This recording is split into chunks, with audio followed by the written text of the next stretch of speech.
Locking down Wuhan, the epicenter of the new coronavirus outbreak, a city of 11 million people, was a tough decision and a controversial one. There were criticism and concerns about human rights violations. The Chinese government can lock millions of people into cities with almost no advance notice should not be considered anything other than terrifying, says this Guardian article. Yet 3 weeks into the lockdown, as grim as the situation still is in Hubei, outside the province, the number of new infections has been on the decline since February the 3rd. Now, 96% of the deaths and 80% of infections are in Hubei. Less than 1% of the infections and only 2 deaths are outside the Chinese mainland. Don't get me wrong, the worst is not over. But data shows that the coronavirus is not a global pandemic yet. And people are seeing China's efforts in a different light. That's what I'm commending them for. Lock down a city of 11 million people to try and protect all of us from not getting infected.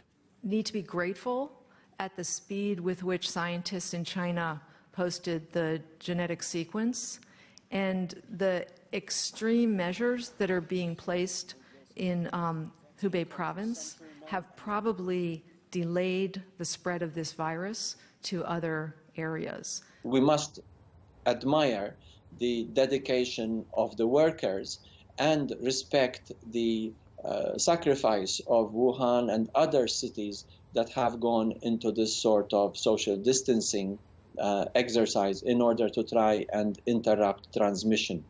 Another move generating discussion and debate is China's capacity to mobilize resources. Tens of thousands of medical staff were pooled from every Chinese region to help Hubei. Dozens of military aircraft and thousands of military personnel, including doctors, were sent in. And it took 10 days to build a new hospital. 10 days to build a hospital. There is no other country that can do anything that fast. Like in America, it takes longer than that to get cable installed. At the end of the day, it is about the people. Emotionally, it has been a tough few weeks for 1 billion Chinese, most of whom had to self-isolate at home to avoid the virus. But as many of them showed, there's more than one way to stay sane and fit.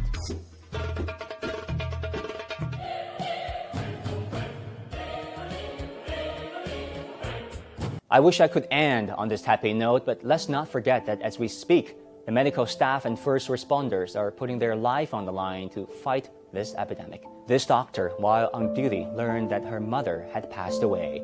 She bowed to the direction of her mother's home and then went back to the ICU to treat her patients. They are the unsung heroes who deserve the most credit.